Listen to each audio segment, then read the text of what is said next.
questão seguinte. Então, o primeiro exemplo pede-se para dimensionar, né, um processo de medição adequado para efetuar o controle de qualidade de sacos de café, cuja massa total, né, incluindo a massa da embalagem, né, ou seja, o peso bruto, fique dentro da tolerância de 505 mais ou menos 10 gramas. Ok? Então, esta vai ser a nossa exigência, né, de projeto, né, definida pela equipe de projeto, que a gente vai então dimensionar as zonas de aceitação, né, a zona de rejeição desses sacos de café e as zonas de dúvida, né, que estão então relacionadas com os limites inferior de tolerância e limite superior de tolerância. Tá certo? Bom, então algumas informações, né? A tolerância a ser obedecida é de 505 mais ou menos 10 gramas. Né? Isso me dá então um intervalo de tolerância de 20 gramas, ou seja, a minha faixa de valores é de 495 até 515, né? Então isso me dá uma faixa de 20 gramas, ok? Processo de medição bem equilibrado, né? Deve ter incerteza, então calculada em função do que a gente viu na teoria, né? Incerteza de medição é igual ao intervalo de tolerância dividido por 10, tá? É igual ao intervalo de tolerância dividido por 10, ok? Então, um bom custo-benefício, né, para a incerteza de medição, de acordo com a teoria, é igual ao intervalo de tolerância, no nosso caso 20, dividido por 10. Ok?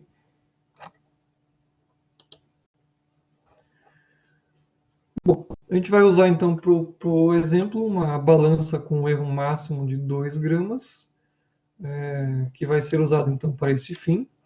Ou seja, se a gente está considerando aqui um erro máximo, a gente está dizendo que automaticamente a gente não vai fazer a compensação dos erros sistemáticos. Ok? Então, nesse caso, uma única medição pode ser efetuada, pode ser realizada, sem a necessidade da compensação dos erros sistemáticos. Ou seja, a gente não vai fazer a correção desta balança. Tá certo?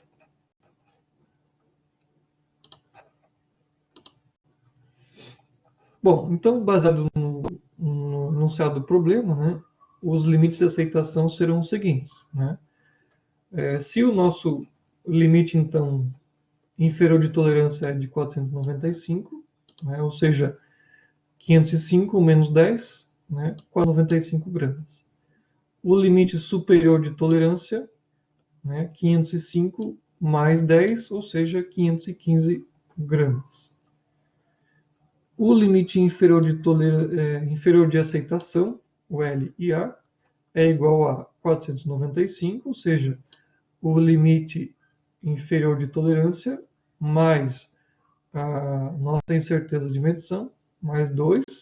Isso vai me resultar, então, para o limite inferior de aceitação, 497 gramas. Já o limite superior de aceitação vai ser o nosso limite superior de tolerância, 515, menos 2 gramas, ou seja, 513 gramas. Ok? Faltando definir aqui, então, do problema, né, o limite inferior de rejeição, que vai ser igual, então, ao limite inferior de tolerância, ou seja, 495, menos 2 gramas. Ou seja, o limite inferior de rejeição vai ser igual, então, a 493 gramas. Ok?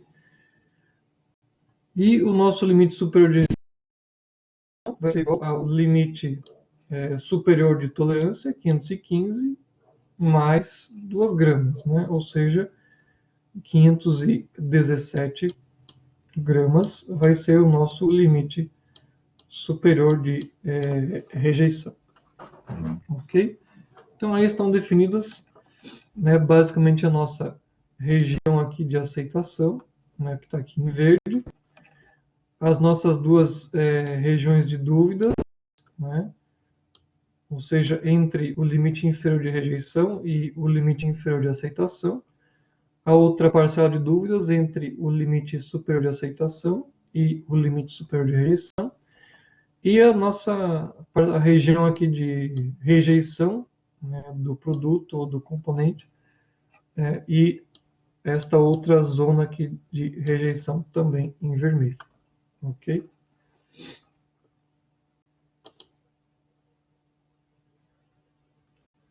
Então, por exemplo, né, para essa situação, né, que a gente, se a gente fosse realizar medições, né? Então a gente vai lá, pegou um saco de café, né, qualquer, da produção, e o resultado foi ali de 508 gramas. Ou seja, 508 gramas está dentro da nossa região aqui de aceitação, tá? Dentro da zona de aceitação, então esse produto para o controle de qualidade está ok, ele está aprovado, tá certo? Depois a gente mediu outro saco de café e o resultado foi de 492 gramas. Ou seja, 492 gramas, a gente não vai compensar os erros sistemáticos, né? A gente já levou em conta isso lá no dimensionamento dos limites, tá? E por isso, então, ele, nesse caso, não está ok. Esse saco de café de 492 gramas não está ok, né? Ficou aqui na região de rejeição, ok? E o nosso último aqui, 497 gramas, ele ficou justamente aqui em cima do nosso limite inferior de aceitação, né? E, por sua vez, ele está ok, né? Ok. Agora, se você tivesse né, outro saco de café e esse resultado ali fosse, por exemplo, dentro desta região aqui de dúvidas, né? Aí é uma decisão da equipe, né, de projeto com a equipe de produção, né? Se vai ou não aprovar esse saco de café, né? Até que ponto, né, a equipe está disposta a aceitar ou não, né, estas regiões aqui, ou seja, trabalhar dentro dessas regiões de parcela de dúvidas, tá?